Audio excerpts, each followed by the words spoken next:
Buenas tardes. Buenas tardes a todos.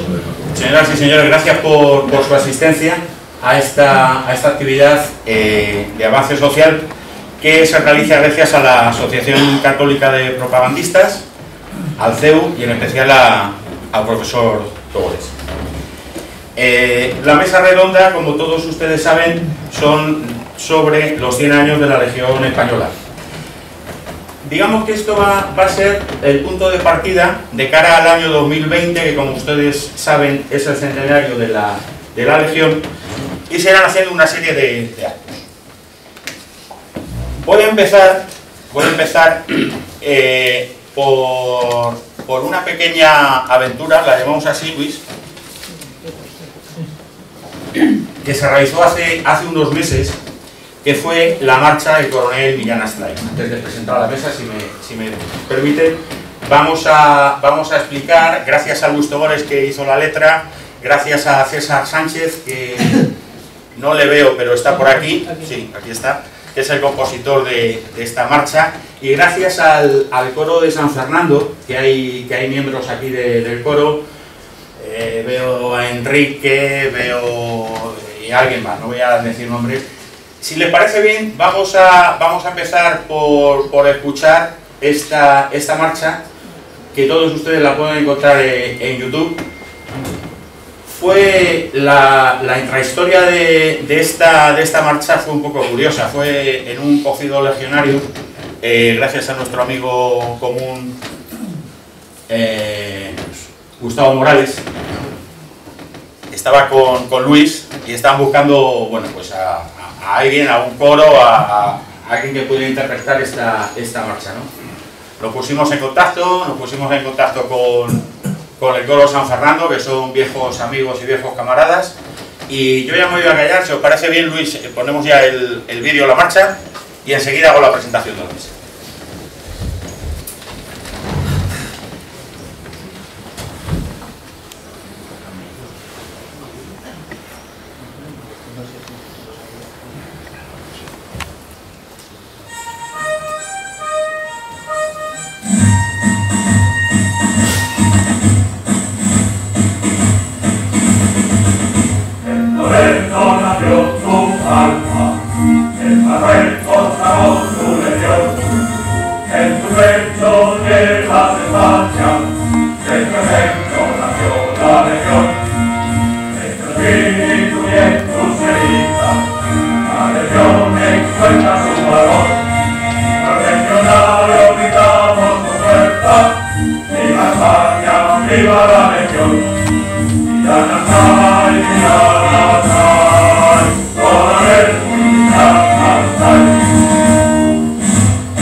insulta la legión. Los legionarios gritamos con fuerza, viva la muerte, viva la legión. Villana trae, Villana trae, coronel Villana trae. De nosotros siempre vivirá, coronel Villana trae. ¡Viva España! ¡Viva!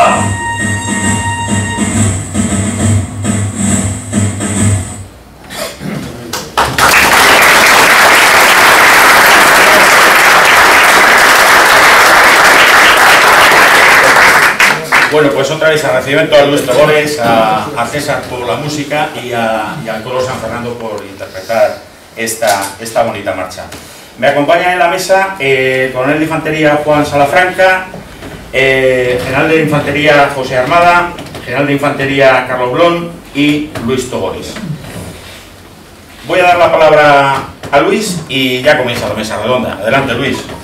Hola, buenas tardes. Yo voy a hablar muy brevemente, porque no me han venido a escuchar a mí. Solo decirles que, bueno, en cierta forma esta mesa, cuando hablé con la asociación Avance Social, era dentro de un proyecto que algunos profesores de la universidad tenemos sobre historia militar y concretamente sobre historia de la legión.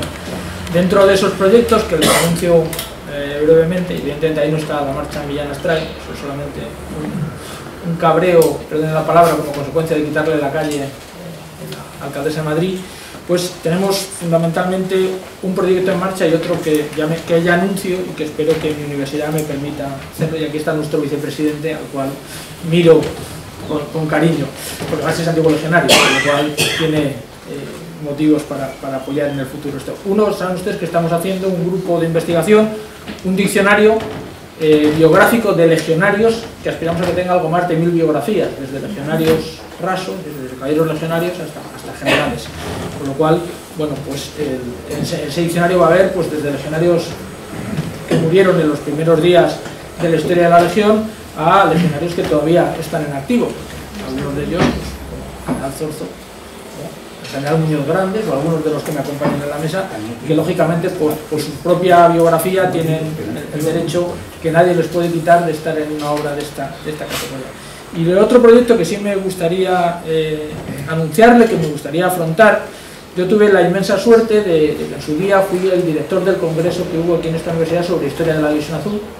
En aquella época estaba de rector el profesor Juan Carlos Domingo Fría ahí sentado, y que fue, bueno, yo creo que un éxito importante, porque vinieron más de 250 investigadores, algunos de ellos de Rusia, y la verdad es que fue un éxito. Las actas todavía desgraciadamente no han salido porque son tan voluminosas que no hemos encontrado todavía financiación para los 3 tomos que serían. Pero con ese modelo y ese proyecto, a mí sí me gustaría que para el 2020 fuese posible hacer en nuestra universidad un gran congreso de historia de la legión, de 100 años de legión española. Con lo cual, es poco más lo que les voy a decir, es decir, estos son los proyectos que tienen. Yo la verdad es que al final nunca, está mal decirlo, yo nunca pensé trabajar sobre la legión. Lo que pasa es que por azares del destino resulta que he hecho 2 biografías de legionarios, pero las hice, bueno, pues porque me hice con los archivos, con el Villana Astray y otras al general Yagüe, y luego hice otra biografía de un no legionario, pero vamos, un africanista insigne, que es el general Muñoz Grandes, y luego porque la editorial quería ganar dinero, y me perdonen ustedes, pues hice la historia de la legión, porque yo realmente quería escribir una documentación que yo tenía sobre las conspiraciones durante la época de Franco para que Juan Carlos no llegase a ser rey, ¿no? Pero la editorial pensó que no era interesante y me coaccionó, afortunadamente para mí, para hacer una historia de la legión, que es lo último que he escrito. Y eso al final, pues por azar del destino, pues últimamente me paso el día entre legionarios, cosa que me hace muy feliz y con lo que estoy aprendiendo mucho. Por lo cual yo, como realmente no tengo más que decir, y aquí hay 3 generales, 2 generales y un coronel, veteranos legionarios que seguro que para el acto que hoy celebramos tienen muchas cosas más interesantes que yo, pues les cedo la palabra. Muchas gracias y buenas tardes. A continuación tiene la palabra el general Blón, que nos va a hablar sobre la historia de la legión. Bueno, buenas tardes. Para los que amamos la legión, el de estar aquí sentados en esta mesa es un honor. Y tengo que agradecerle a la asociación Avance Social, al CEU y a don Luis Togores porque nos ayudáis a cumplir lo que nos recogen las reales ordenanzas, que no es otra cosa que transmitir a las generaciones venideras la ilusión, el esfuerzo, la entrega y esa historia de la Legión, por lo tanto historia de España, que está escrita con la sangre de los caballeros legionarios. Como ha dicho el presidente de la mesa, voy a hablar de historias poco conocidas o desconocidas de la primera época de la Legión y luego de aspectos de mi experiencia en mis años de destino a esas fuerzas. Pero voy a empezar por lo que creo que debería ser el final de mi intervención, que no es otra cosa que un deseo y una petición. El deseo no es otro que España y su gobierno salde la deuda contraída con la Legión, que nació con el nombre de tercio, con la concesión de la máxima condecoración militar, la laureada colectiva de la Real y Militar Orden de San Fernando. Y es una deuda, es una deuda. ¿Y por qué es una deuda? Pues porque el expediente de juicio contradictorio de esa condecoración fue iniciado en el año 1928, al finalizar la pacificación en el protectorado por Sanjurjo y relevado como alto comisario por Jordana. Son los que dan la orden de inicio del expediente por considerar que la Legión como tal unidad se había hecho merecedor como unidad, no individualmente, que se habían entregado muchas, a esa máxima condecoración. ¿Y por qué? Bueno, pues como decían, era por las acciones llevadas a cabo entre el año 1921 y 1925, en que el tercio como elemento de choque contribuyó de modo fundamental en casi todas las operaciones de guerra, acreditando extraordinario valor y disciplina, y donde sufrió más de 2.000 muertos y 6.000 heridos. Eso representaba más de un tercio del total de los hombres filiados en la Legión en el tercio, que era como se llamaba en aquello tiempo. Bueno, pues ese expediente que se inicia en el año 1928 y en la asamblea o el reglamento de la Real Militar Orden de San Fernando es muy complejo, lleva muchos informes, muchas declaraciones, finaliza en 1930 y es elevado al gobierno para su sanción. Llega la República y la República trae como consecuencia diciendo: no me vale este expediente, hágalo ustedes si quieren con el reglamento anterior al que implantó Primo de Rivera en el 1925, es decir, con el reglamento anterior de la orden, que es del año 1920. Pues bien, 6 años después, en 1936, el expediente ha finalizado y se presenta de nuevo al gobierno. El tercio se vuelve a encontrar con la historia, la guerra. La guerra lo devuelve al olvido. Y ahí ha terminado. Hay una serie de circunstancias y además son explicables, porque después de una guerra hay otros asuntos militares que tratar, como condecoraciones, acciones, es decir, ese expediente desaparece y no se encuentra. Por casualidad, 78 años después, en el año 2014, alguien, una serie de circunstancias lo saca a flote, se inician de nuevo los trámites de acuerdo con el soberano de la Real Orden, que es Su Majestad el Rey, y ese expediente termina en 1925. Se eleva al ministro. El ministro es para despacho con el gobierno y el gobierno sancione. El gobierno, de acuerdo al Real Decreto que regula, y firmado por el gobierno, el reglamento de la orden, tiene dos opciones: o bien devolverlo a la Real Orden para que matice o no aceptarlo, o por otro lado elevarlo a la firma del soberano de la orden, que es Su Majestad el Rey. Además, el procedimiento, dice el artículo 21 de ese Real Decreto, debe tratarse con urgencia y gozará de preferencia en el despacho de cualquier otro asunto. El expediente duerme en el cajón del ministro. Mi petición: apelar a la sensibilidad de nuestra ministra Cospedal para que finalice con éxito los trámites iniciados en 1928 y que circunstancias históricas, primero la República y después la Guerra del 36, no permitieron cerrar. El gobierno y España tienen una deuda con los caballeros legionarios, que al menos tienen el derecho ganado de saber si han sido merecedores de tan distinguida condecoración.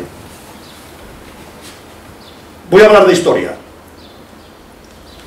y me voy a centrar en los primeros años y de alguna cosa así como poco conocida. El coronel Salafranca que nos acompaña en la mesa tiene una tertulia a la que asiste de radio sobre la Legión, donde van otros expertos, y no hace mucha jornada lanzaba una pregunta al aire. ¿Quién es o quién era el comandante general de Melilla con el desastre de Anual? Silvestre, todo el mundo lo sabe. A continuación dijo, ¿y el comandante general de Ceuta? Ni idea. Bueno, se habla, se escribe y se conoce más de los desastres y de las derrotas que de los grandes éxitos. Somos así, somos un pueblo que es exactamente como lo he descrito.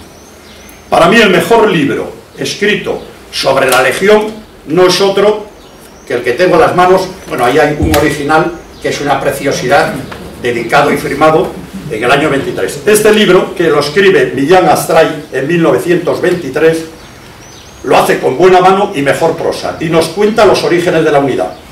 Habla de y para los caballeros legionarios y para los oficiales. Describe los valores, la instrucción, el vestuario, la propaganda y un largo etcétera. Y finaliza este libro, su segunda parte, con las operaciones en las que ha participado el tercio en aquellos años hasta que él, que es cuando lo escribe, finales del 22, es decir, en un espacio de tiempo escaso de un año y poco, porque la Legión ha entrado en fuego el 29 de junio, 9 meses después de su creación. Bueno, pues en el inicio del libro recoge en un cuadro de honor los fallecidos en la Legión.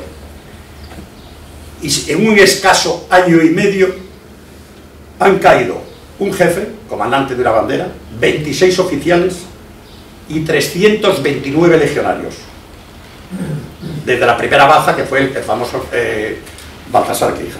Bueno, tanto en este libro como en el escrito por Franco, que es Diario de una bandera, que lo escribe poco antes, en 1922, hacen Millán Astray como Franco, precisamente de esa persona que nadie conoce su nombre o que expertos en la Legión desconocen, que no es otro que el comandante general de Ceuta en aquella época, Bernardo Álvarez del Manzano y Nerez del Valdés. Es destinado Manzano en enero del 20 y va a permanecer en el destino hasta junio del 22, es decir, 2 años y 6 meses. Pues va a ser el general, comandante general de aquellas plazas que más tiempo va a estar al frente de tropas. Bajo su mando tiene la brigada de Ceuta y la brigada de Tetuán, más las tropas regulares, más los regimientos, batallones de cazadores, es decir, llega a tener hasta 40.000 hombres a su cargo. Pues es el hombre que va a ejercer como general jefe más tiempo en la zona occidental, es decir, Llevada, Gomara y el Rif, más que Benacho, Vilán del Bosch, Array, Silvestre y Vallejo, que eran otros comandantes generales. Cuando Manzano llega a comandante general, cuenta ya con 61 años, añoso, como los que estamos en esta mesa.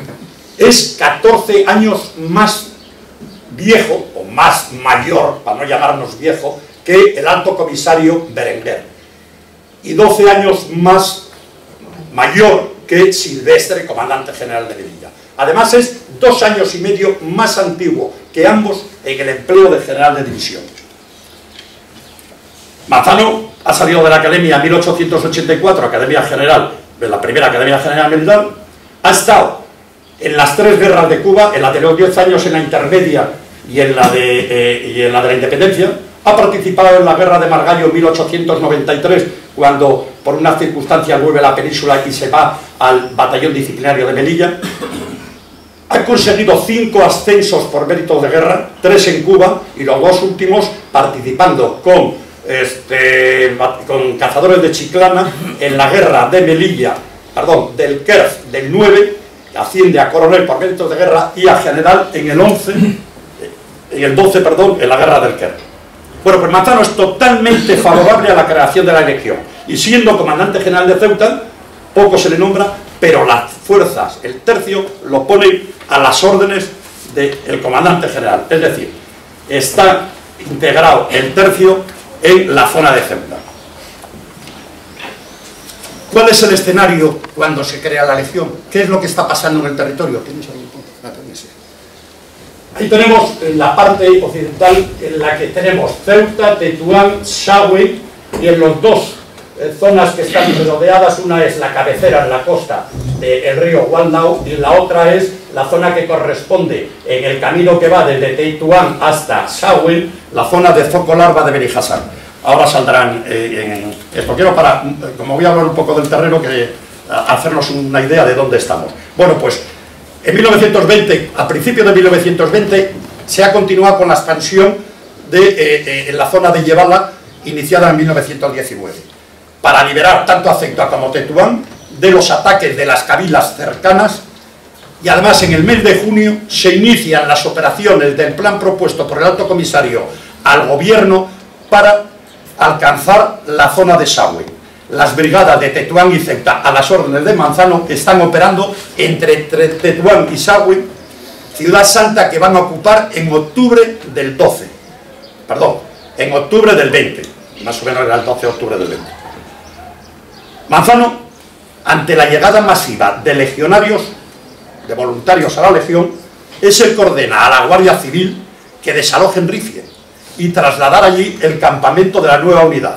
Es curioso porque hay unos escritos recogidos por la Hermandad de Antiguos Legionarios que son esclarecedores, porque además las fechas, muchas veces alguien dice era de día cuando en realidad era de noche, y todo el mundo cuenta luego que era de día cuando ocurrieron esos hechos. Bueno, pues bien, hay un escrito, circunscripción de retaguardia, la manda un coronel, en la que le corresponde por delante de Ceuta hasta Rifie, y me imagino que estará hasta Rincón de Piedí. Dice: tengo el honor de participar a vuecencia que, según me comunica el teniente de la Guardia Civil, don Juan Luque Arenas, jefe de la posición de Rifie, el día del corriente quedó desalojado por la Guardia Civil dicho campamento, habiéndose hecho cargo del mismo un representante del tercio de extranjeros. Digo, Guardia, está el 11 de octubre de 1920, excelentísimo señor comandante general de la plaza. Y otro más curioso, porque yo he leído en muchos sitios que dice: el 7 de octubre la legión se traslada, el tercio, la primera bandera se traslada a Rifie. Pues miren, tercio de extranjeros, Ceuta, lo firma el jefe accidental de la legión, comandante jefe accidental Francisco Franco.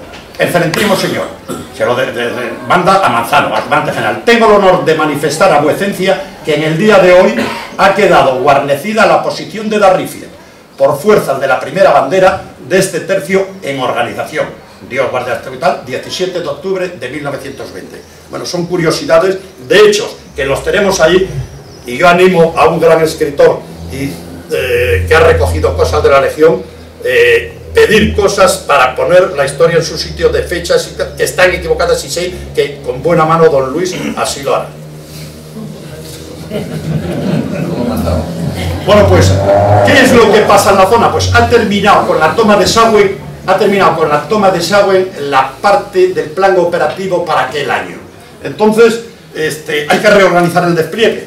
Manzano lo que coge es organizar para poder defender a aquellas cabilas sometidas en contra de las que están en los límites, que no están a favor de que España ocupe el terreno y lo ponga a la orden del Jalifa, representante del sultán en la zona de Tetuán.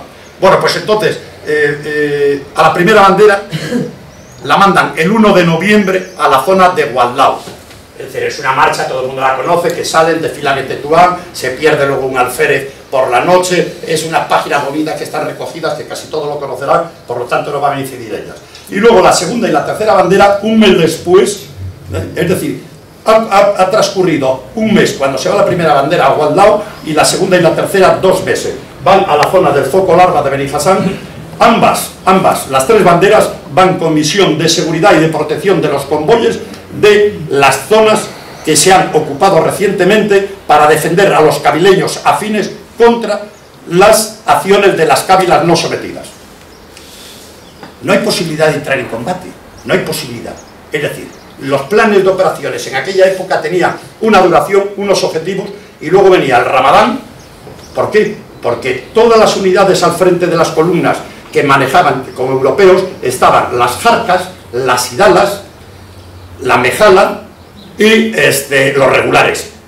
Tropas indígenas con más o menos españoles incluidos en ellos, que eran los que iban al frente, y luego los batallones de cazadores y los regimientos detrás de las columnas. Bueno, pues había terminado la ocupación de Sauen, Ramadán, licencia a los regulares porque tenían que ir a sus casas, cosechas, etcétera, y el siguiente plan de operaciones no va a empezar hasta que lo proponga el Alto Comisario Berenguer al gobierno y sea aprobado. y ese plan se va a iniciar en el mes de mayo-junio del año 21, por lo que, y es a lo que voy, todos hemos hecho bandera. Lo que sí, Francisco Franco, en su libro Diario de una bandera, dice: mi gente sufría, porque cada vez que llegábamos a los campamentos oíamos aquella canción que decía: ¿quiénes son estos soldados de tan bonitos sombreros?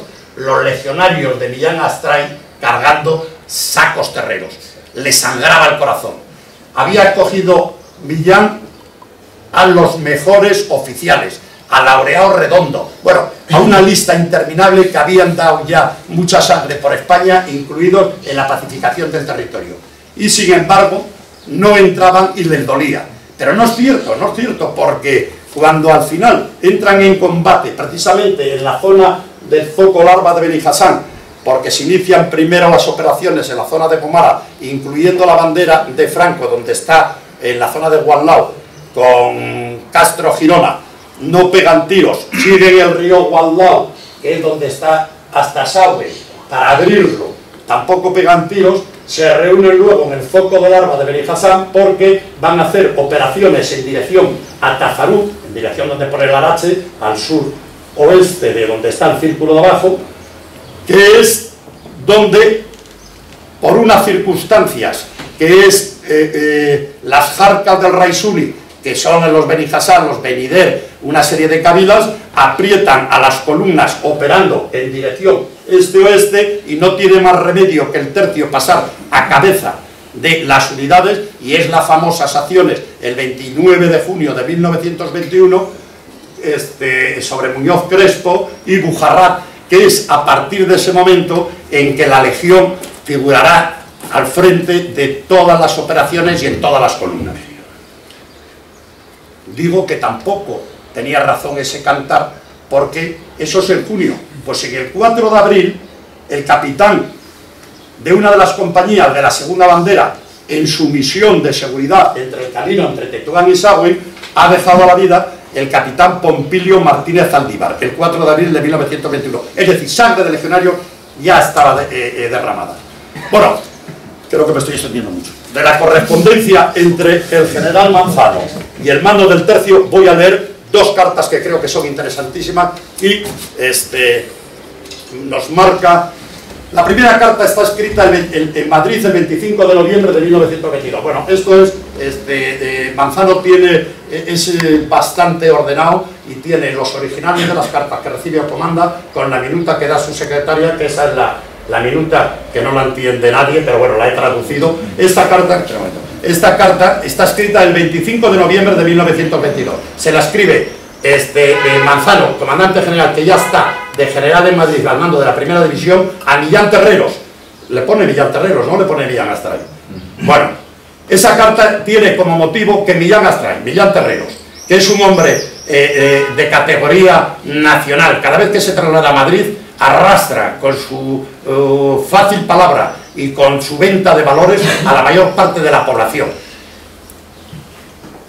Con motivo de la situación que han producido en España la Junta, que han nacido en 1917, que están en contra del gobierno y en contra sobre todo de los militares que están perdiendo la vida en África, en contra de los ascensos y en contra de condecoraciones, Millán Astray le echa un pulso al gobierno y viene a resumir, después de mandarle la carta y publicarlo y demás, viene a decir que él, existiendo en el país dos poderes, el legal, el del gobierno, y el de las juntas, él no está dispuesto a aceptar nada más que el del gobierno y por tanto pide el retiro. El gobierno no tiene más remedio que concedérselo, aunque luego hay una serie de circunstancias. Bueno, pues en ese momento Millán Astray ya ha dejado la legión. Manzano, su general, que ya está en Madrid, le escribe la siguiente carta: mi querido amigo, me dicen que sigue su curso a la instancia, pasa, eso sí quiere, en solicitud de retiro. ¿Es que tiene usted otro motivo que el que fundamentaban aquella? No lo creo. Más bien estimo que es un excesivo amor propio en usted que le haga creer no debe intervenir usted mismo en aquella petición quede sin efecto. Es un error. Bueno, le está diciendo que desaparecidas las causas sería necesario, porque el gobierno ya ha disuelto la Junta, sería necesario que retire la instancia, que la satisfacción está dada con toda la amplitud. Y luego le dice: si estas razones no fueran lo suficientes para hacerle cambiar de parecer, me considero en el deber de reclamar un derecho que me asiste para exigirle retire aquella instancia. Bajo mi mando, organicemos la legión en Ceuta. A mis órdenes se batió con ella en rudos combates, alcanzando en todos la victoria más completa. En Melilla y Lavache obtuvo el triunfo que de usted siempre esperé. Durante su organización, mil incertidumbres asaltaron mi mente, dada la diversidad del contingente que acudía a sus filas. La labor realizada por usted y sus jefes y oficiales traspasó todos los límites de la eficiencia, pues en muy corto plazo lograron presentar una unidad disciplinada y dotada del mayor espíritu apetecido, dando ejemplo hasta los más insignificantes detalles de respeto, subordinación y amor al oficio. Era usted el alma que movía, y aquella brillante oficialidad tan íntimamente compenetrada con usted, la ejecutoria conveniente e indispensable del mando sin ambiciones bastardas, y todos pensando en el bien común, ajenos de estímulos independientes. Se está refiriendo a la Junta. Con el pensamiento tan alto y no dando descanso al cuerpo, lograste la de un ejército ideal, y que por numeroso que fuera, sería siempre invencible. Yo reclamo para mí algo de esa gloria y el derecho de exigir al jefe, que bajo mis órdenes dio comienzo encima tan necesaria obra, igual obediencia que en aquel entonces me debía. Retire usted esa instancia, la patria no puede perder un espíritu realizador y un servidor leal e incansable. Le envía un abrazo, Bernardo Manzano. Pocos días después, desde la Gran Peña, que es donde escribe y donde se reúne permanentemente Millán Astray con los intelectuales de la época, con Unamuno y con todos sus coetarios, porque Millán Astray es un alma sangrante perteneciente a esa generación, escribe y expresa exactamente igual que ellos, y no son enemigos, viva la muerte por la inteligencia, no, es una conversación entre amigos en un momento determinado que, acalorados como yo estoy ahora, traspasándole lo que quiero de lo que ha llamado la legión, lo convierten algunos en contra, en vez de una amistad y una relación permanente. Pues desde la Gran Peña le escribe a su general, y voy a resumir, dice: le agradezco, no puedo personalmente porque está usted de maniobras, lo haré en la primera promoción. Gracias por la ejecutoria que con su carta me otorga, que es para mí de valor inmenso, y he de conservar como precisísima alhaja que me conforma y estimula para continuar en mi culto a la patria, al rey y al ejército. Gracias por su interés, y yo espero que su noble y justo deseo de que mis modestos servicios sigan prestándose en el ejército tengan realidad, porque desaparecidas las causas que motivaron mi decisión de separarme de la vida activa militar, han desaparecido los efectos. Y un minuto más, ¿me dejas? Bueno, hay otra carta que es preciosa y es que no me retiro. Esta es la carta que Valenzuela, que ha ido a relevar a Millán Astray, que lo han apartado del ejército, estaba mandando regulares del número 5 en Segalga y le dan el mando de la legión. Valenzuela dice: no sé si estaré a la altura de esos grandes mandos. Claro que ha estado, y muy por encima. Valenzuela muere al frente de 65 legionarios en Ticiaza, el día 5 de junio de 1921. Bien, el día 26 de mayo, Valenzuela le escribe una carta. Bueno, ahí está la carta en la traducción. Le escribe una carta al que es Manzano para invitarle a la entrega de la bandera que va a tener lugar en Madrid en el año 23, que como saben por una serie de circunstancias se pospone hasta el 28. Mi general, quiero que usted venga tal, que será en junio en Madrid. Mi general, usted es la persona que más ha hecho por la legión, sin su amplio y caballeroso criterio, sin su desprecio a la responsabilidad, sin ese alma que tiene usted tan recia como su cuerpo, la legión no hubiera podido ser. Los legionarios, mi general, nunca olvidan los favores que reciben, y yo le aseguro, mi general, que todos deseamos con veneración que asista usted a la fiesta. Y la contestación que Manzano le hace el día 31 de mayo, probablemente ya no la leyó Millán Astray, decía: Valenzuela, mi querido amigo, recibo su carta, no puedo ir por estar enfermo, hágaselo presente con un abrazo a mis legionarios. Ningún favor tiene que agradecerme la legión. Al organizarse vi claramente que era algo nuevo, que rompía con moldes viejos, muy en armonía con mi modo de creer en lo que debe ser un ejército. En su credo vi claramente que se entendía más a formar el corazón del hombre que hacer de él un autómata subordinado a la máquina, que esta es secundaria, y por egoísmo propio lo que hice fue no estorbar. Y como comprenderá, amigo Valenzuela, esto es una obligación del mando. Hacer lo contrario es entorpecer la acción de los demás. El cariño que me han siempre demostrado los legionarios es el que hace ver las cosas por el prisma del favor. Todo lo que es la legión es por ustedes. Viva España, viva el rey, viva la legión. Y no puedo terminar sí recordar el final de un mandato del ideario paracaidista, también caballero legionario, que dice: nunca se sabrá de mis hazañas por mis propios labios. Muchas gracias.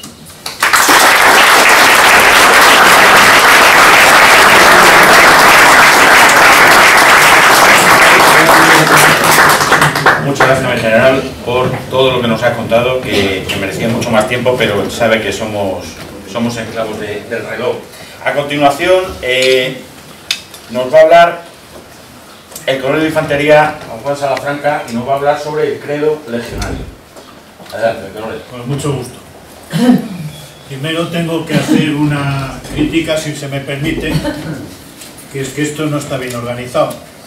Yo debía ser el telonero. Yo he sido concursista hípico, y en los concursos hípicos, igual que en el teatro, los malos vamos primero. O sea que yo debía haber hablado en primer lugar como telonero. Le ciega la amistad. Sobre todo ante el resto de los ponentes, la categoría del resto de los ponentes. Dicho esto,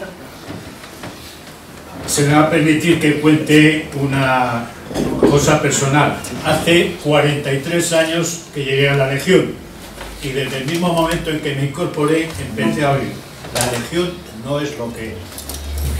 Lo sigo oyendo. Sigo oyendo, yo voy mucho a los tercios y sigo oyendo que la Legión no es lo que es.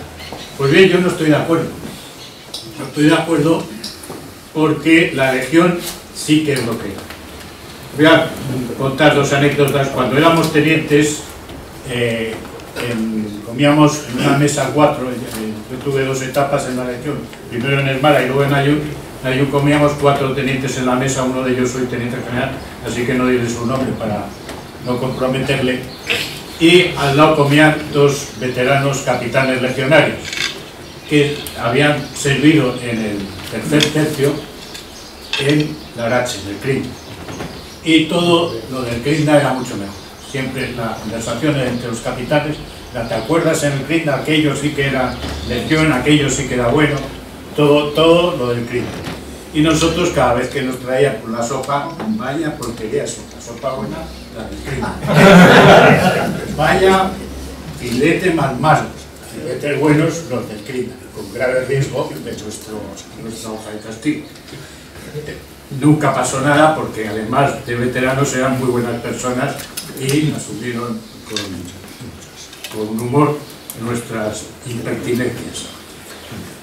Mucho tiempo después fui a pasar las navidades con la agrupación táctica Málaga, la primera que estuvo en Bosnia, y me encontré allí a un periodista que yo conocía del tiempo del Sáhara, cuando él es más joven que yo, cuando él era un crío y yo un joven teniente, y acababa de escribir un artículo alabando a la Legión del Sáhara, alabando a la Legión de Bosnia y poniendo verde a la Legión del Medio.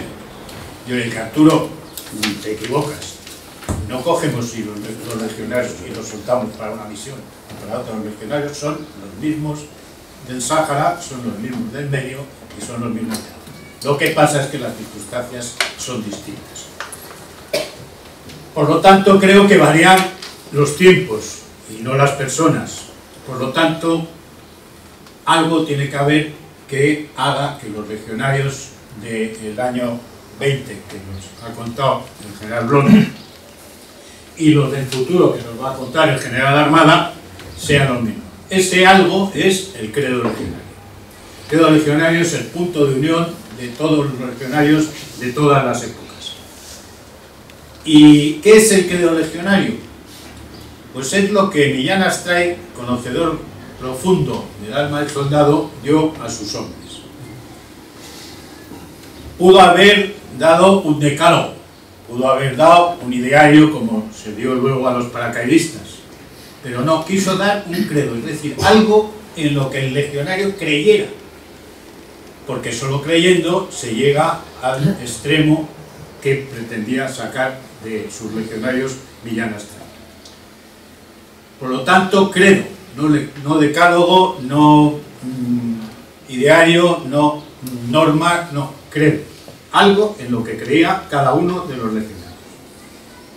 Y ese credo tiene que seguir vigente, que es el final de mi intervención. ¿Por qué? Porque el credo recoge una serie de valores militares como son el valor, el compañerismo, la abnegación, la total disponibilidad, la disciplina, la constancia, la serenidad ante el peligro y el amor a la patria. Todos esos conceptos están en varios de los espíritus. El valor, en el espíritu del legionario, de ciega y feroz acometividad, en el espíritu de la muerte, en el espíritu de todos los hombres legionarios son bravos. El compañerismo, aquí me detengo especialmente porque hay tres espíritus de nuestro credo dedicados exclusivamente a esta virtud, que son el de compañerismo, el de amistad y el de unión y socorro. ¿Por qué?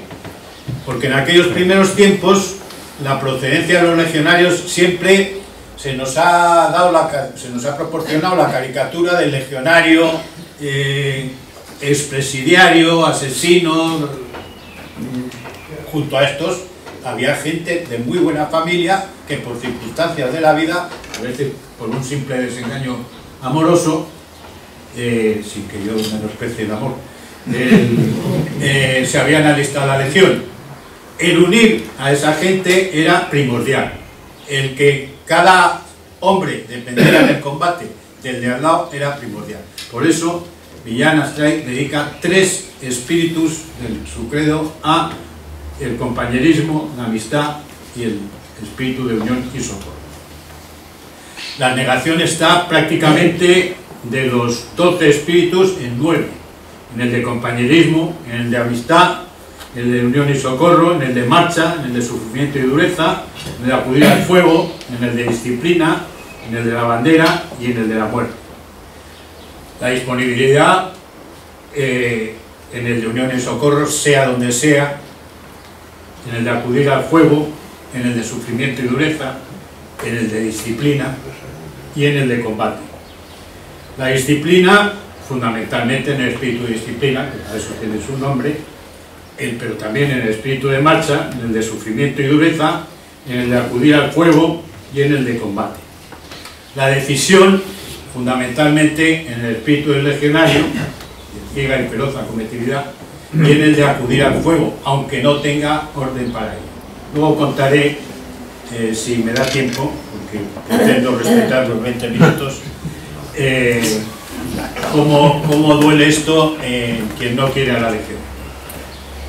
La constancia en el espíritu del legionario, en el espíritu de compañerismo, en el espíritu de marcha, en el espíritu de sufrimiento y dureza, en el de acudir al fuego, en el de disciplina y en el de combate. La serenidad en el espíritu del legionario, en el espíritu de disciplina, en el espíritu de la muerte y en el de todos los hombres legionarios son bravos. Y el amor a la patria, fundamentalmente, aunque esté en todo el credo, aunque impregne todo el credo, está en el espíritu de la bandera. Cuando se ha querido atacar a la legión, se ha atacado al credo.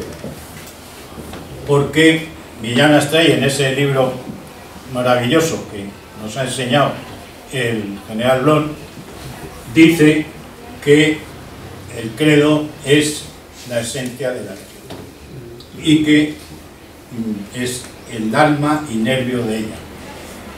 Por esto, quien no quiere a la legión quiere quitar del medio el credo, es lo primero que intenta. Ya hablaré, repito, si hay tiempo, de los intentos. De momento voy. En esos intentos, una de las razones para quitar el credo era que era anticonstitucional. ¿Cómo puede ser el credo anticonstitucional?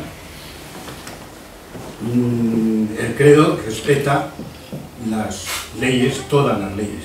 Y además, como no puede menos de ser, al exaltar esos valores que he ido citando, está prácticamente contenido en las reales ordenanzas. Las reales ordenanzas que regían en aquel momento son las que yo he estudiado en la academia, los que estamos aquí hemos estudiado en la academia, porque duraron desde 1768 hasta 1978, una temporada larga. Pues en esas reales ordenanzas de la época de la creación de la Legión está contenido el credo. Así, en el artículo primero del soldado, recluta que llegará a una compañía, se destinará a una escuadra de cuyo cabo, no quiero citar de memoria, porque la memoria falla, enterándosele de la subordinación que desde el punto en que se alista en el servicio debe observar exactamente, es decir, espíritu de disciplina. En los propios artículos del soldado, artículo 5, desde que se le sienta a su plaza, ha de enterársele de que el valor, prontitud en la obediencia y gran exactitud en el servicio son objetos a los que nunca debe faltar del verdadero espíritu de la profesión. Prácticamente todos los espíritus del credo están en este precioso artículo. Nos vamos al artículo 21, todavía dentro de las ordenanzas dedicadas al soldado. Se prohíbe bajo severo castigo al soldado toda conversación que manifieste tibieza desagrada en el servicio, ni sentimiento de la fatiga que exige su obligación, espíritu de sufrimiento y dureza.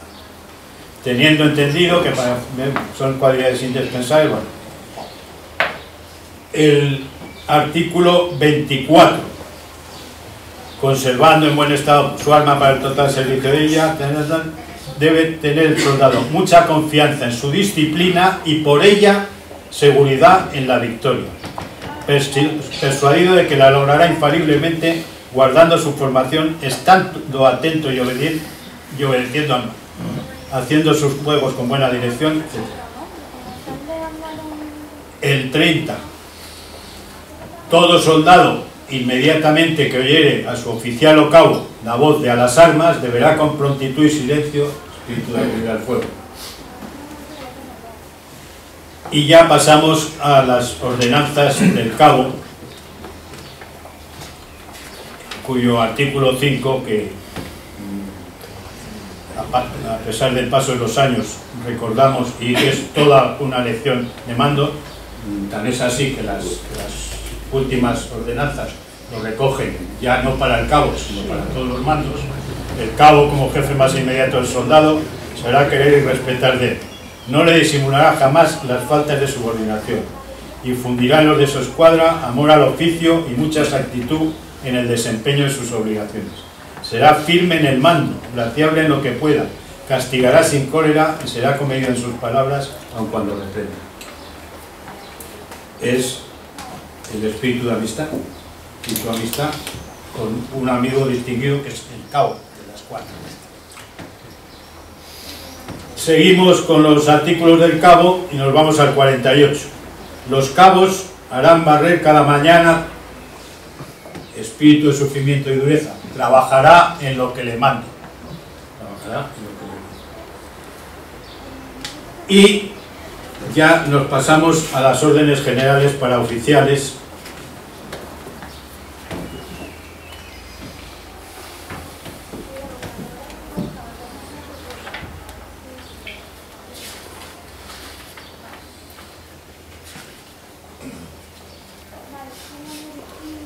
Y ya desde su artículo primero nos dice: todo militar se manifestará siempre conforme del sueldo que goza y empleo que ejerce. Se le permite el recurso en todos sus asuntos, haciéndolo por sus jefes y con buen modo. Y cuando no lograse de ellos la satisfacción a que se considera acordada, podrá llegar hasta mí con la representación de su agravio, hasta nos. Pero se prohíbe a todos y cada individuo del ejército el usar, permitir y tolerar de que se altera el orden de los ascensos, es corto el sueldo, poco el haber o el pan, malo el vestuario, mucha la fatiga y incómodos los cuarteles, ni otras especies. Es precioso, que con grave daño del servicio indisponen los ánimos sin proporcionar a los que compadecen ventaja alguna. O sea, que está llamando idiota además. Pues ahí están los espíritus de sufrimiento y dureza y de marcha, perfectamente reflejados. No andamos mucho dentro de las órdenes generales para oficiales, y leemos: los oficiales tendrán siempre presente que el único medio para hacerse acreedores al concepto y estimación de sus jefes es el cumplir exactamente con las obligaciones de su grado, acreditar mucho amor al servicio, honrada ambición y constante deseo de ser empleado en las ocasiones de mayor riesgo y fatiga, como por otra parte recoge también el decálogo del cadete, que Franco, comandante de la primera bandera, siendo director de la academia, proporcionó a sus cadetes. Ahí está, entre otros, el espíritu de combate. El artículo 11. Cualquiera que estuviere mandando una porción de tropa no se quejará a su jefe inmediato de estar cansado, no se quejará de dolor, de fatiga, ni de hambre, ni sed, ni de sueño. Hará todos los trabajos, espíritu de sufrimiento y dureza y el espíritu de disciplina. El artículo 16 nos lleva al espíritu de combate. Ningún oficial, general ni particular podrá formar recursos ni decir que le toca un destacamento o lugar fuera de línea en que emplease a otro el general del ejército. La legión, desde el hombre solo hasta la legión entera, pedirá siempre combatir sin turno, sin contar los días, ni los meses, ni los años. El espíritu de combate. Y así podríamos seguir. Así podríamos seguir porque, como digo, Millán Astray se dice que se inspiró en el Bushido, tenía mucho más cerca estas reales ordenanzas que eran las que quería imbuir en su gente. Y que además no se limitaba a exigir al legionario de segunda, lo que pide las ordenanzas para el soldado, sino que iba más allá y les pedía virtudes y comportamientos que las ordenanzas pedían solo a los oficiales, las órdenes generales para oficiales, como hemos visto. Visto lo que es el credo, visto en lo que se basa el credo, vamos a ver la actualidad del credo. La actualidad del credo viene de lo que he dicho hasta ahora, de su exigencia de una serie de virtudes militares que siguen siendo necesarias. Luego sigue siendo necesario el credo. Quizá el lenguaje resulte anacrónico para alguno que se arriesgue a opinar. Yo recuerdo cuando los primeros tiempos de Bosnia, la misión que tenían nuestros legionarios era escoltar convoyes. Era uno de los espíritus que se criticaba, porque hará convoyes, si ya no se hacen convoyes. Se hartaron de escoltar convoyes, con la eficacia que todos sabemos. La guerra es imprevisible. No sabemos, sobre todo en estos momentos en que las guerras son, los conflictos, ahora no se puede hablar de guerras, son asimétricos. Entonces, los medios y los procedimientos que va a emplear el adversario, el enemigo, también están quitando esta palabra, es enemigo, que está enfrente, es el enemigo en la guerra. Pues esta falta de previsión en los medios y procedimientos que va a utilizar el enemigo hace que se deban conservar las formas tal como son. Y me quedan 2 minutos para hablar de los ataques al credo. Por suerte o por desgracia, yo creo que por suerte, porque siempre hemos salido ganando, me ha tocado lidiar con algunos de los generales aquí presentes con los ataques al credo, que eran los ataques a la legión. En todos ellos subyacía ese odio o esa resistencia a que existiera una unidad tan especial como es la legión. De ahí que se atacara al credo. Y una de las cosas que se atacaba especialmente era ignorancia, porque por ejemplo en el espíritu de acudir al fuego aunque no tenga orden para ello, lo consideraban como una falta de disciplina. No, es un fomento de la iniciativa. El soldado se puede ver en circunstancias del combate pendiente solo de su decisión. Luego debe cultivar esa capacidad de decisión y debe estar preparado para tomar, como dicen también las ordenanzas, el partido que su propio honor y espíritu le aconseje. Y me queda medio minuto, pues en ese medio minuto diré que el primer ataque al credo que recuerdo se produjo en algo, participamos, algunos de los que estamos aquí también, que se llamaba el futuro de la Legión y la Legión del futuro, que paradójicamente se desarrollaba en el entonces servicio histórico militar. Yo creí que la historia era para hablar del pasado, pues no, estuvimos hablando del futuro. Y del futuro nos va a hablar el general Armada mucho mejor que yo.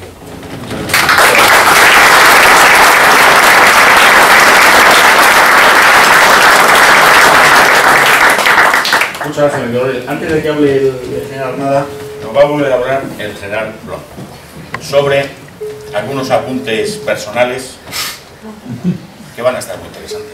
Me sonrío porque aquí hemos coincidido, como dicen los antiguos, en guerras y en batallas, y de vez en cuando nos lanzamos algún cuchillo. Mi coronel Salafranca me ha lanzado una cuchillada con eso de los 20 minutos que me ha dejado.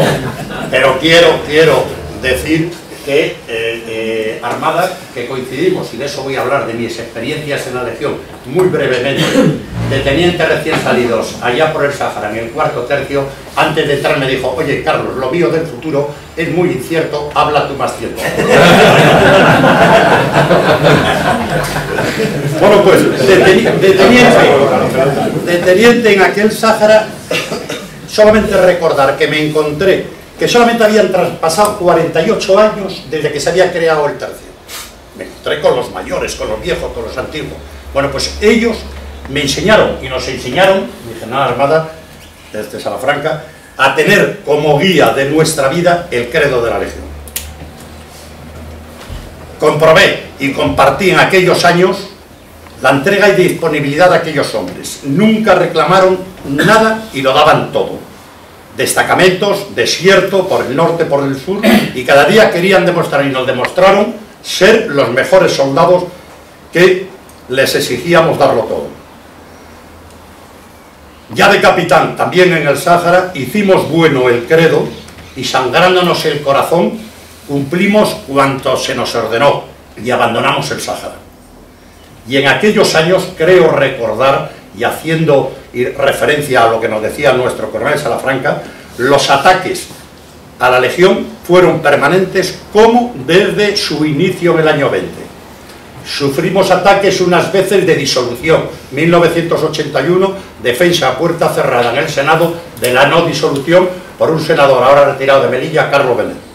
Otras exigiendo la modificación del credo, como muy bien ha dicho Juan, que el ministro decía estar obsoleto o incitar a la violencia. Es cierto que algunas veces los legionarios entraban en algún barrio, arrasaban y demás, pero quien no a unos chavales de 20 años podía ser, pero no era eso. Prohibiciones de retirar los espíritus o de recitarlos en las formaciones, o de los barracones, o los acuartelamientos, que desde la fundación el fundador había querido que estuviesen permanentemente a la vista para recordar lo que eran, lo que obligaban y en la alegría de cuantos formaban en sus filas.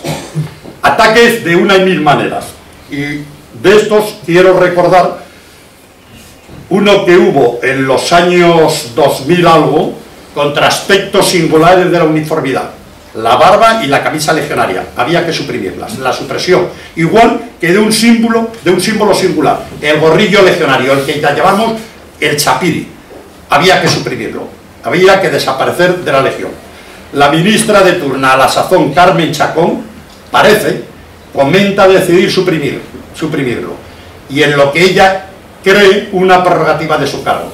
En defensa, un artículo estupendo publicado en el periódico La Razón el viernes 27 de agosto de 2010, firmado por el que aquí nos acompaña don Luis Tegores, que decía, entre otras cosas, y finalizaba diciéndole: señora ministra, no se confunda, usted no forma parte de las Fuerzas Armadas, es solo una interina.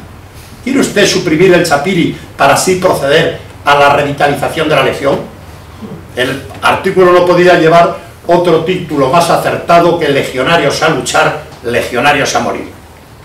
Gracias, don Luis.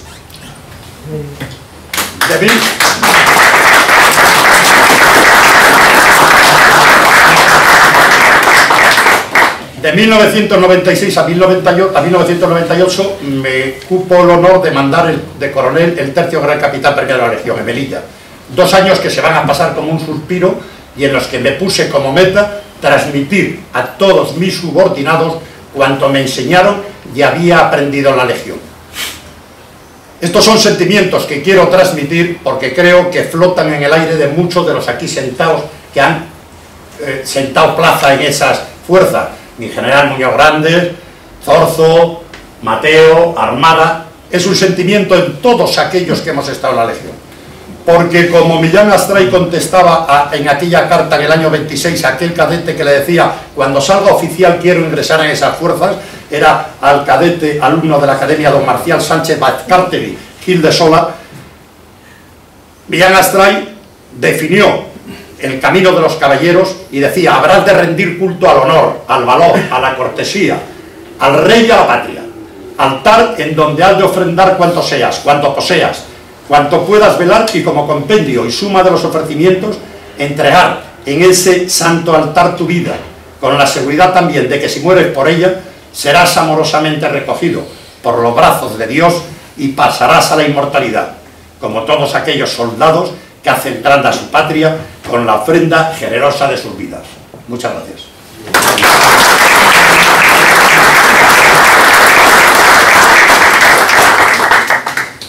Bueno, y ahora sí, general Armada, cuando quiera nos va a hablar del futuro de la Legión. Adelante, por favor. Bueno, con el permiso de Carlos.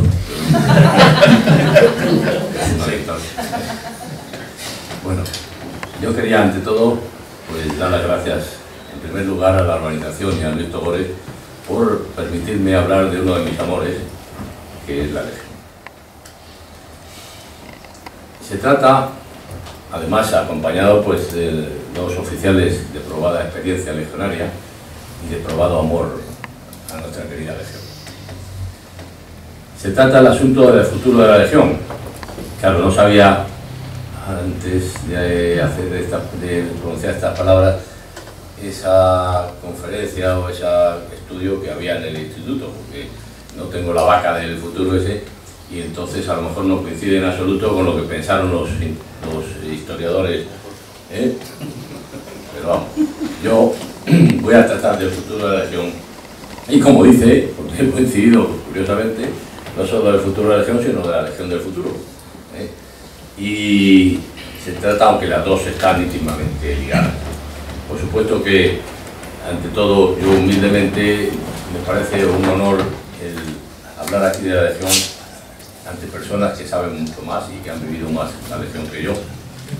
Lo que sucede es que me considero pues lo suficientemente amante de la Legión para poder hablar de ella. Y dentro del futuro y de la Legión del futuro, quiero decir que voy a hablar de cosas que no son tan nuevas o tan originales como ha hablado Carlos, de sus cartas, de su abuelo, etc. Voy a hablar de, fundamentalmente, de pensamientos que están en ánimo de todos, no voy a descubrir nada nuevo, pero que considero que es bueno decirlos en alta voz y que todo el mundo pueda recordar esos sentimientos que son la base de la Legión y del futuro de la Legión. Porque el futuro de los organismos, no cabe duda que se basan en las esencias de su formación. Y cuanto más fiel sea ese organismo a esas esencias, pues el futuro pues será más previsible y con más confianza en la lealtad a esas mismas esencias.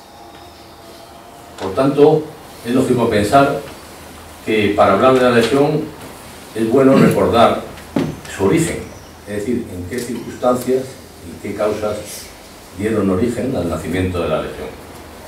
Aunque es de todos conocido, pues quiero resaltar las circunstancias especiales que concurrían cuando Millán pensó en fundar la Legión. España se desangraba en el protectorado y esa guerra pues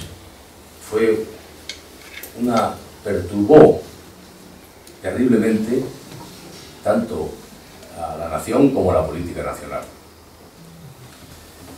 No cabe duda que la sociedad aquella no podía asumir en absoluto la gran cantidad de bajas que se estaban produciendo, teniendo en cuenta además que esas bajas no eran de mandos, ni eran de las fuerzas regulares, sino que eran de soldados de reemplazo.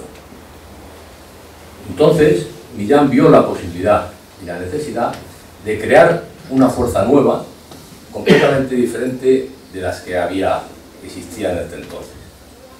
Millán, como ha dicho Carlos, que formaba parte era un intelectual de la milicia, porque había sido profesor de la Academia de Infantería y era de Estado Mayor, y había escrito muchísimos artículos, aunque sus detractores no quieran conocerlo ni reconocerlo, pero Millán, como digo, había estado en Filipinas, había combatido en Filipinas y conocía perfectamente el problema. Y por eso, porque conocía perfectamente el problema, vio la posibilidad y la necesidad de crear una fuerza nueva, absolutamente diferente de todas las que existían entonces. Y llevado de su espíritu,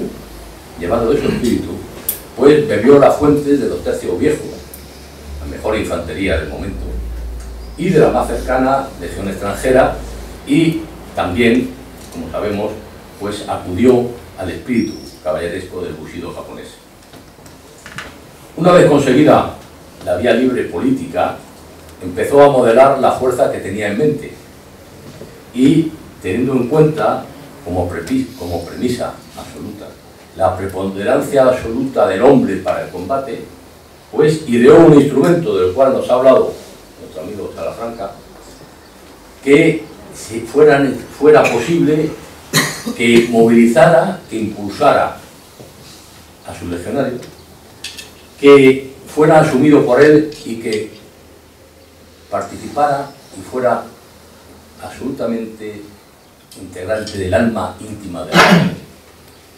Ese instrumento, como nos ha dicho Salafranca, son los espíritus que han permanecido inmutables pues prácticamente durante los 97 años que lleva la Legión existiendo.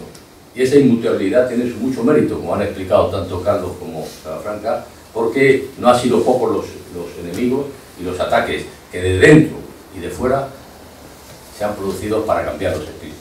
Si no del todo, pues partes importantes de ellos que la única razón ya era decir, bueno, pues si usted quiere hacer esto, pues haga usted unos espíritus. Y estos espíritus pues van al Museo del Ejército y ahí están. Pero lo que no se puede hacer es cambiar las palabras de unos espíritus escritos por una persona determinada, porque eso es creo que es hasta una ilegalidad. Pero bueno, el caso es que esos espíritus fueron el alma, como veremos, que va a asegurar el futuro de la Legión. Así nacieron los espíritus, y en esos espíritus nos indica, como ya he dicho antes, que Millán veía la absoluta importancia del hombre para el cumplimiento de la misión. Después vendría la adaptación de los procedimientos, de los materiales necesarios, pero ya consagró que el valor de una unidad es el valor de sus hombres. Una unidad vale lo que valen sus hombres. Esto lo hemos visto recientemente en todos los conflictos que hemos visto, que se han producido, que se van produciendo, y así tanto en Irak como en Afganistán, como en Siria, pues está demostrando y quedando de una forma patente el valor del factor humano. Pues bien, a partir de su creación, esta preocupación por el hombre ha sido una tradición dentro de las unidades legionarias. Todo mando de la Legión, en todos los niveles, sabe que el conocimiento, el contacto, el cuidado y hasta el cariño hacia su subordinado son los fundamentos para ejercer el mando. Esta es una característica fundamental en las unidades de la Legión. Es fundamental porque sabemos que para llevar a los hombres al combate, es decir, a la muerte, es absolutamente necesario ese enlace con su subordinado. Y más si se trata del español, que como la historia demuestra, el español se mueve mucho más por el prestigio de su jefe que por su graduación. Bueno, pues a partir de su creación, la Legión, como ha dicho últimamente en una entrevista reciente el general Luis Benítez, que prácticamente ha estado en todos los empleos en unidades legionarias, ha dicho que la Legión ha cambiado al ritmo de la propia sociedad española, pero su espíritu y tradición han permanecido inmutables. Y efectivamente, inicialmente desplegadas las unidades de la Legión en Marruecos y en el Sáhara, posteriormente en Canarias y en Marruecos, y al final en Ceuta, Melilla y la península, la Legión ha conservado su espíritu y sus tradiciones. Por una decisión política se pasó de un sistema de reclutamiento a otro, el que tenemos ahora, y la Legión ha conservado su espíritu y sus tradiciones, como lo demuestran constantemente en las misiones encomendadas en el exterior. Además, ha demostrado que el espíritu no ha sido una rémora para su funcionamiento, sino que ha sido precisamente un acicate a dicho funcionamiento. Así, a pesar de estar alejados, en un principio, tanto en Canarias como en el Sáhara, aquellas unidades, que verdaderamente producían un cierto alojamiento de la actualidad, pues ya desde Ronda y Almería, pues se han puesto al día absolutamente como la unidad más operativa y más moderna de las habidas hasta este momento. Contaré una anécdota de una persona excepcional, que muchos de los que están aquí conocían, que era el capitán, cuando yo conocí, Rey Mediavilla, legionario y paracaidista, que coincidimos en el curso de carros hace muchos años. Yo era capitán, cuando el capitán más moderno pues tenía, o el capitán más antiguo llevaba 12 años de antigüedad con respecto al más moderno, pues a la pregunta de un capitán moderno a un capitán con prestigio de qué se diferenciaban los paracaidistas y los legionarios, pues para mí prácticamente me hizo la luz al decirme que efectivamente la oficialidad de la Legión tal vez estaba menos actualizada por ese alejamiento que decíamos que la oficialidad de los paracaidistas, y sin embargo los legionarios, los soldados legionarios, los soldados con respecto a los paracaidistas no tenían absoluta ninguna comparación. Este capitán era el capitán legionario, el capitán fundador de la brigada paracaidista. ¿Qué quería decir eso? Pues esta anécdota la traigo a propósito de decir que efectivamente yo, que estaba en el Sáhara, pues efectivamente envidiábamos a nuestros oficiales compañeros de los paracaidistas cuando hablaban de las Galias, etcétera, etcétera, y tenían contactos pues con unidades extranjeras, etcétera, etcétera, cosa que al Sáhara pues le pillaba muy lejos y efectivamente pues se podía producir ese efecto que efectivamente al venir a Ronda y Almería pues ha quedado prácticamente obsoleto. Bien, en la parte de las anécdotas, pues de constituirse los tercios dependientes de los diferentes mandos, estos tercios, la Legión ha sabido integrarse con todos sus efectivos en una unidad tipo brigada. Este cambio, además de proteger a sus unidades de los peligros que existían, que efectivamente existían peligros, pues ha supuesto una mayor fortaleza al incorporar a su espíritu unidades de otras armas. La brigada de la Legión actualmente es una brigada modelo, es una brigada que todas las unidades viven con el mismo espíritu y efectivamente ha sido un paso adelante en la estructura orgánica de la Legión.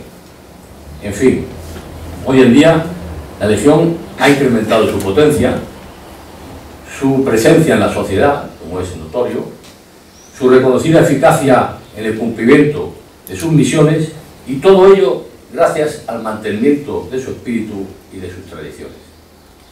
Es curioso y digno de resaltar cómo todos los mandos que se incorporan a unidades, o casi todos los mandos que se incorporan a unidades legionarias, sin haber estado anteriormente en ellas, de alguna forma se encuentran abducidos por el espíritu de la Legión e inmediatamente pues presumen de ser los mayores legionarios del mundo.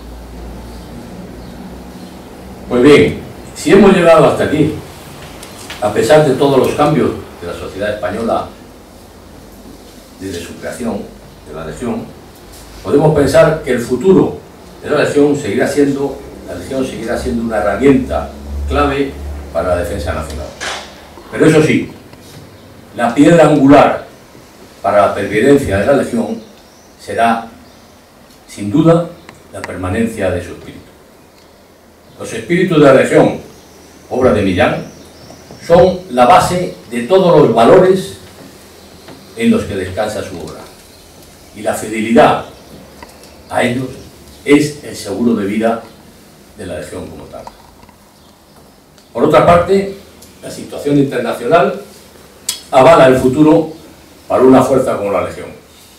Tanto en los conflictos convencionales, que no se pueden descartar ni mucho menos, como en los conflictos actuales llamados asimétricos o híbridos, las unidades legionarias son especialmente valiosas para llevar a cabo las misiones que se puedan encomendar.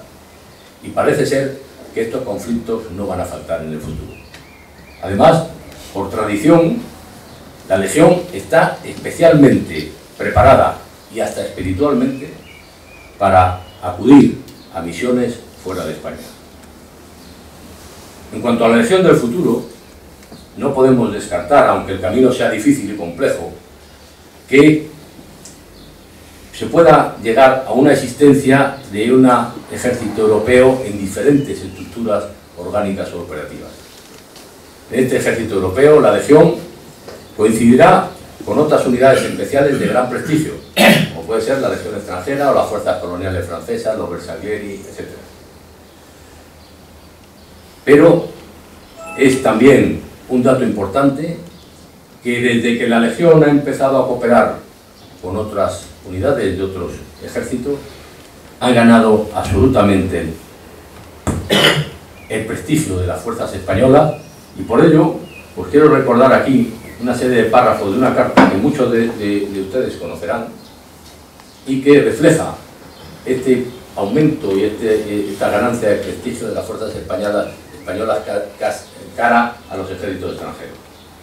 Esta carta va dirigida al entonces general Gemaz, teniente general Rodrigo, y es producto de un informe que hace el jefe de la unidad de expedicionarios de marines de la Sexta Flota, un informe que hace a su almirante jefe de la Sexta Flota sobre un ejercicio que hizo con unidades de la Legión en el año 1994 en un ejercicio que se llama Betacón.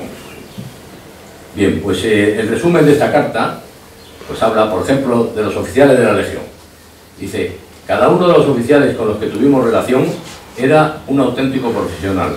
El general, sus coroneles, teniente coroneles, jefe de unidad, subalternos, eran iguales a sus homólogos americanos y están entre los más profesionales de los ejércitos de cualquier país europeo o africano conocidos por este mando durante los 2 años de operaciones y ejercicios en la zona. Sobre los soldados, dice: tuve la oportunidad de observar varios cientos de legionarios en distintas situaciones en el campo y en el campamento base. Son resistentes, decididos e intensamente orgullosos de su pertenencia a la Legión, siendo capaces de soportar las fatigas e incomodidades de la vida en el campo. Me impresionó su resistencia, agresividad y espíritu, características en las que igualan a nuestros marines. Su competitivo y motivado espíritu de lucha, la integridad de la unidad, la identificación con su unidad y el sentimiento de pertenecer a una unidad de élite hacen de ellos un estimable adversario para una unidad de organización y equipos similares. En resumen, el mayor elogio que puedo hacer a la Legión es que es igual a su homólogo de los marines USA. Dice, y por final acaba diciendo, como sabe, dice, la Legión es tan buena unidad como la mejor con las que he tenido la oportunidad de trabajar. Bien, ¿esto qué quiere decir? Que el mantenimiento del espíritu, de los espíritus que ha explicado perfectamente Salafranca, es el seguro de vida de la Legión y es el que marca precisamente el futuro de la Legión. Mientras la Legión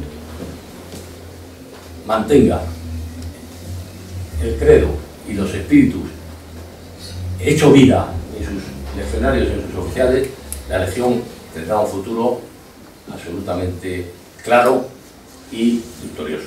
Nada más.